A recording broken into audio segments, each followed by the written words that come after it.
Ada satu keluarga yang mengaku kok rumah mereka dihantui oleh satu sosok makhluk gaib yang sangat menyeramkan. Mereka sering banget nih merasa lemas, pusing, sampai ketakutan luar biasa. Di tempat lain ternyata ada seorang wanita yang merasakan hal yang sama. Dia bilang nih, dadanya tuh seperti ditekan hingga sulit bernapas. Seakan-akan diserang atau ditindih oleh makhluk tak kasat mata yang menghantui rumahnya. Tapi setelah ditelusuri ternyata dua kejadian ini bukan disebabkan oleh gangguan gaib. Penyebabnya justru sesuatu yang sangat dekat dalam kehidupan kita sehari-hari. Di video ini saya akan membahas penjelasan medis di balik fenomena rumah yang katanya berhantu atau angker.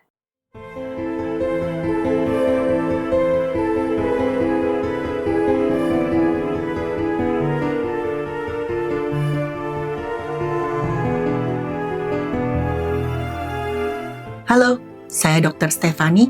Saya seorang dokter spesialis forensik dan medico legal, dan saya belajar dari yang mati. Teman-teman mungkin penasaran ya, ada nggak sih penjelasan ilmiah, apalagi penjelasan medis tentang rumah berhantu? Saya akan menceritakan dua buah kasus. Salah satunya adalah kasus berikut yang tercatat dalam sebuah jurnal medis. Kasus ini dialami sebuah keluarga yang beranggotakan 4 orang. Sang ayah kita sebut saja namanya Hendrik. Ibunya kita sebut saja namanya Dini. Dua anaknya kita sebut saja namanya Bobby sama Sony. Suatu malam mereka mulai merasakan ada hal-hal yang gak beres di rumah itu. Pertama kali yang mengalaminya adalah Hendrik alias sang ayah. Jadi suatu malam mereka mulai merasakan ada yang gak beres di rumah mereka. Yang pertama kali merasakan adalah Hendrik alias sang ayah. Dia itu punya kebiasaan sebelum tidur pasti makan buah dulu. Biasanya Hendrik melakukannya sendirian di dapur ketika semua anggota keluarga yang lain sedang tidur. Waktu Hendrik melakukan hal tersebut, sedang tenang-tenang makan buah, dia mulai merasa nih, ada yang mengawasi dari belakang. Waktu dia tengok, dia ngelihat ada sesosok wanita menggunakan gaun hitam sedang duduk di meja makan. Dan wanita itu tersenyum ke arah Hendrik dan pelan-pelan mendekati Hendrik seakan-akan melayang. Udah pasti Hendrik ketakutan bukan main, dia lari masuk kamarnya. Masalahnya ini gak cuma terjadi sekali, tapi beberapa kali dan TKP-nya pasti di dapur. Hendrik jadi was-was, dia ketakutan sampai dia gak berani masuk dapur sendirian. Ternyata selain Hendrik, Dini istrinya juga merasakan hal-hal yang aneh. Dini mengaku ketika dia bangun tidur, dia selalu merasa lemas dan juga pusing. Bahkan kadang-kadang saking lemesnya mau turun dari kasur, ya rasanya tuh berat banget. Dini curiga hal itu ada kaitannya dengan suatu hal yang dia alami setiap malam. Jadi nih katanya, setiap kali dia tidur dia merasa ada seseorang yang menekan lehernya dengan sangat kuat. Dini jadi susah bernapas dan sering terbangun dari tidurnya dalam keadaan kaget dan lemes. Dini merasa sangat gak nyaman karena terus-terusan merasakan hal yang sama. Puncaknya nih, waktu dia mimpi buruk selama berjam-jam. Seakan-akan dia terperangkap dalam mimpinya, gak bisa bangun. Terakhir, Bobby sama Sony, anak-anak mereka merasakan gangguan yang hampir sama juga. Kedua anaknya merasa capek, mual, mengantuk, dan susah konsentrasi. Nah, mungkin nih beberapa orang akan mengira kalau satu keluarga ini ketempelan. Yang paling parah adalah matanya Bobby sama Sony itu kelihatan merah dan berair. Warga tersebut yakin nih rumah mereka angker alias berhantu. Setiap kejadian yang mereka alami itu disebabkan oleh sosok yang menjaga rumah mereka. Mereka jadi gak nyaman ada di rumah karena merasa energi di rumah mereka tuh sangat-sangat gelap dan gak nyaman. Demi menghindari hal-hal yang gak diinginkan, keluarga itu pun akhirnya sepakat mereka mau cari rumah yang baru. Tapi untungnya satu hari ada kakak laki-laki Hendrik, kita sebut saja namanya Johnny. Johnny datang ke rumah setelah mendengar cerita-cerita aneh tersebut. Johnny menenangkan Hendrik. Dia bilang, kamu tuh sabar, pikir yang logis pelan-pelan. Coba deh kita bawa Bobby sama Sony ke dokter untuk periksa mata. Akhirnya, Hendrik sama Dini pun membawa kedua anak mereka ke rumah sakit untuk bertemu oftalmologis alias dokter spesialis kesehatan mata. Dalam kasus ini, Hendrik sama Dini ingin tahu apa penyebab mata kedua anak mereka itu merah. Dokter pun melakukan pemeriksaan dan nggak menemukan tanda-tanda infeksi. Kira-kira kenapa? Waktu dokter memeriksa bagian dalam matanya Bobby sama Sonny, dokter semakin curiga karena dia menemukan ada pembengkakan saraf mata, adanya peningkatan tekanan di saraf tapi nggak ada tanda-tanda cedera atau tumor. Dia menemukan juga nih banyak cairan tubuh di sekitar retina, bentuknya seperti bercak-bercak. Ada juga bercak putih yang kelihatan seperti kapas menandakan ada gangguan aliran cairan tubuh ke retina. Saraf retinanya membengkak, membentuk plak atau bercak yang namanya aksonoplasma. Gak ada riwayat penyakit seperti hipertensi, diabetes, atau penyakit pembuluh lain. Temuan ini terjadi pada lebih dari satu anggota keluarga. Dokter juga bertanya tentang keluhan lain dan menemukan ada gejala lain seperti sakit kepala, mual, mengantuk, gak enak badan, sampai halusinasi. Hendrik pun cerita ke dokter tentang semua keanehan yang tiba-tiba aja dialami keluarga mereka. Hendrik sempat mengira semua itu disebabkan oleh sosok gaib yang menjaga rumahnya. Dokter kemudian sadar, ini tanda kekurangan oksigen tapi gak ada sama sekali tanda kebiruan. Ini mengarah ke paparan gas karbon monoksida dalam jangka waktu yang lama. Paparan gas karbon monoksida itu unik teman-teman. Pasiennya nggak akan tampak biru atau cyanosis. Saturasi oksigennya bisa aja normal, padahal jaringan tubuh mengalami kekurangan oksigen. Retina dan saraf optik adalah jaringan yang sangat-sangat sensitif terhadap hipoksia dan akan menunjukkan kerusakan lebih awal dibandingkan organ yang lain. Dokter mulai bertanya tentang kualitas udara di rumah mereka. Ada pemanas nggak? Kompor gas ada nggak? Kalau tungku gimana? Ventilasi rumahnya lancar nggak? Apakah keluhan membaik ketika mereka keluar rumah? Hendrik dan Dini kemudian pulang untuk mengecek rumah mereka. Setelah beberapa saat mereka periksa, akhirnya sumber masalah pun ketemu. Bukan hantu, bukan sosok gaib, bukan cerita angker tentang rumah itu. Tapi tungku pemanas di rumah mereka ternyata bermasalah. Akibatnya mesin tersebut menghasilkan gas karbon monoksida yang buat Hendrik dan keluarganya akhirnya mengalami keracunan. Gangguan akibat karbon monoksida terjadi ketika gas ini terhirup dan menghambat cairan tubuh dalam membawa oksigen ke otak dan juga organ-organ yang lain. Gejalanya sering banget muncul pelan-pelan dan mudah disalahartikan sebagai kelelahan biasa. Penderitanya biasanya mengalami sakit kepala, pusing, mual, lemas, mengantuk, pandangan kabur, sampai kebingungan dan sulit konsentrasi. Pada paparan yang lebih berat atau berlangsung lama, kekurangan oksigen pada otak bisa menyebabkan perubahan perilaku, halusinasi visual atau pendengaran, bahkan delusi. Nah pertanyaan ini, kok satu keluarganya masih bisa selamat? Mereka tuh masih bisa selamat karena paparan karbon monoksida terjadi dalam dosis rendah tapi terus-menerus. Cukup untuk melukai tubuh tapi nggak cukup untuk menghilangkan nyawa. Setiap kali mereka keluar rumah, membuka ventilasi atau buka jendela, kadar karbon monoksida dalam tubuh akan turun, sehingga tubuh sempat pulih sebagian sebelum kerusakan akan menumpuk lagi. Karbon monoksida nggak menimbulkan rasa sesak atau nggak ada baunya sama sekali, sehingga tubuh nggak pernah memberi alarm untuk menyelamatkan diri. Retina dan otak adalah organ yang paling sensitif terhadap hipoksia dan akan rusak lebih dulu. Sementara organ-organ lain masih mampu berkompensasi atau mempertahankan hidup. Ini yang menyebabkan keracunan cepo itu berbahaya kalau terjadi secara kronis. Gak akan menyebabkan hilangnya nyawa secara cepat, tapi menggerogoti diam-diam sampai gejala berat pun muncul terlambat.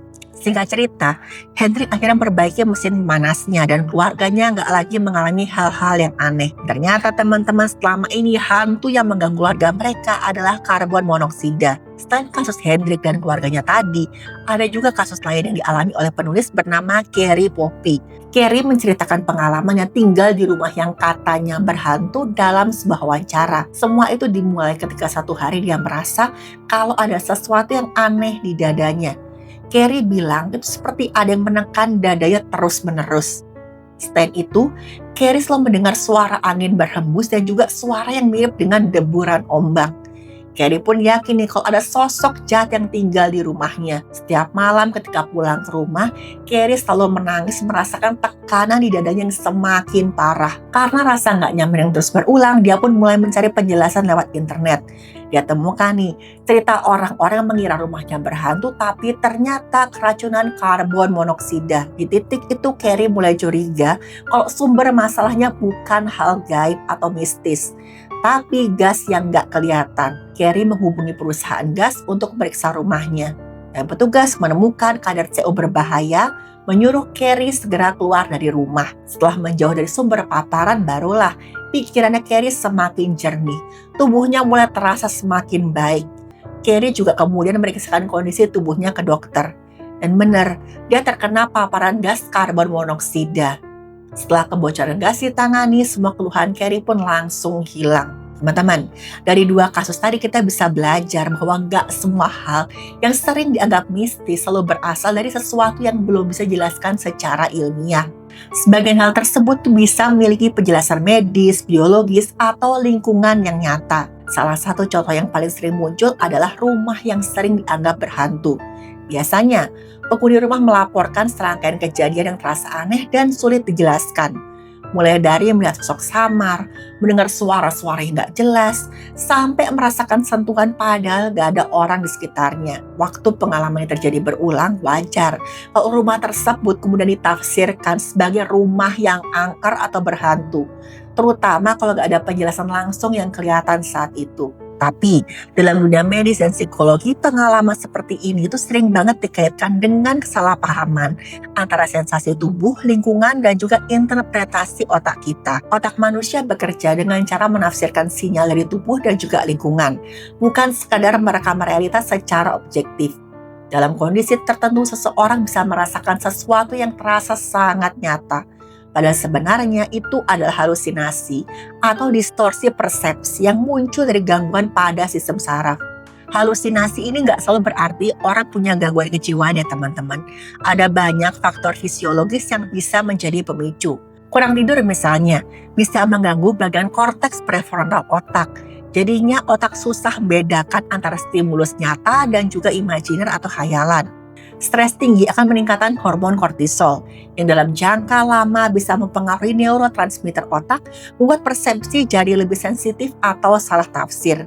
Medan elektromagnetik yang gak normal juga pernah diteliti karena bisa mengganggu aktivitas listrik otak, terutama di lobus temporal yang berperan dalam emosi dan juga persepsi keberadaan sesuatu. Gelombang suara frekuensi sangat rendah atau infrasound bisa menyebabkan sensasi nggak nyaman, tekanan di dada, rasa cemas karena mempengaruhi sistem vestibular dan juga otonom saraf kita. Ruangan yang terlalu panas dan pengap bisa menurunkan kadar oksigen efektif dan juga aliran cairan tubuh, menyebabkan hipoksia ringan yang membuat kepala terasa ringan, bingung sampai salah menafsirkan rangsangan. Selain faktor lingkungan, ada juga nih zat kimia tertentu yang bisa memperparah gangguan persepsi. Salah satunya tadi, gas karbon monoksida. Gas ini nggak berwarna, nggak berbau, dan mengikat hemoglobin jauh lebih kuat daripada oksigen, sehingga menghambat suplai oksigen ke otak dan juga retina. Hipoksia akibat karbon monoksida inilah yang bisa menyebabkan sakit kepala, kebingungan, perubahan suasana hati, bahkan halusinasi ringan. Seperti yang terjadi pada dua kasus yang sudah saya bacakan. Nah uniknya nih, pada beberapa rumah yang dianggap berhantu atau angker, sering banget ditemukan jamur yang dikenal sebagai black mold atau jamur hitam. Jamur ini warnanya hitam kehijauan, tumbuh di lingkungan yang lembab, terutama pada kayu, papan gipsum, karpet, atau dinding yang pernah terkena kebocoran air. Black mold berbahaya karena bisa menghasilkan mikotoksin, senyawa racun yang bisa memicu peradangan saluran napas, iritasi saraf, dan reaksi sistemik kalau terpapar dalam waktu yang lama. Mikotoksin bisa memicu stres oksidatif dan inflamasi ringan pada otak, berujung pada sakit kepala, gangguan konsentrasi, kelelahan, dan juga perubahan emosi. Nah ini yang menyebabkan penghuni rumah merasa nggak nyaman, mudah cemas, dan seakan-akan sedang diawasi. Bukan gara-gara sesuatu yang gaib, tapi karena tubuhnya berada dalam kondisi stres biologis yang kronis. Gejala-gejala ini semakin mudah disalahartikan sebagai pengalaman mistis kalau disertai bau apek, udara pengap, dan pencahayaan yang buruk. yang otomatis memperkuat rasa gak nyaman. Selain itu, faktor biologis, sugesti lingkungan sosial juga memegang peranan yang besar teman-teman.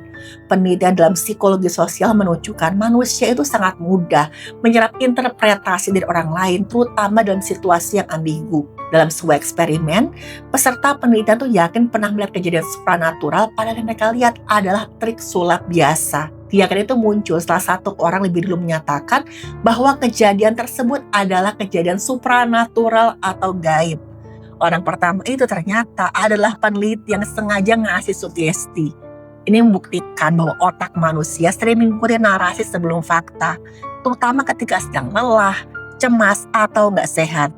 Walaupun demikian teman-teman, penting untuk diingat bahwa nggak semua pengalaman bisa langsung dijelaskan oleh ilmu kedokteran atau sains saat ini. Ingat, ilmu pengetahuan akan terus berkembang. Masih ada banyak fenomena yang belum sepenuhnya bisa kita pahami. Nggak semua hal yang terasa menyeramkan itu berasal dari luar tubuh kita. Kadang-kadang tubuh sedang beri sinyal halus yang belum kita pahami. Ketika tubuh kekurangan oksigen atau terpapar zat tertentu, cara otak menafsirkan realitas itu bisa berubah tanpa kita sadari. Dari perubahan kecil itu muncullah sensasi aneh yang terasa nyata, seperti kayak diawasi, nggak nyaman, atau melihat sesuatu yang sulit dijelaskan. Di titik tertentu rasa nggak nyaman dan sugesti bisa menyatu dan bentuk cerita yang kita yakini sendiri. Tanpa kita sadari, gejala yang seharusnya diperiksa justru sering dilewati begitu aja. Padahal nih, jawabannya kadang sangat dekat dan justru berkaitan langsung dengan keselamatan kita sendiri. Kisah-kisah tadi mengajak kita buat berhenti sejenak. Perhatikan deh tubuh sampai lingkungan kita. Dan kemudian kita kasih ruang bagi penjelasan lain sebelum kita mengambil kesimpulan.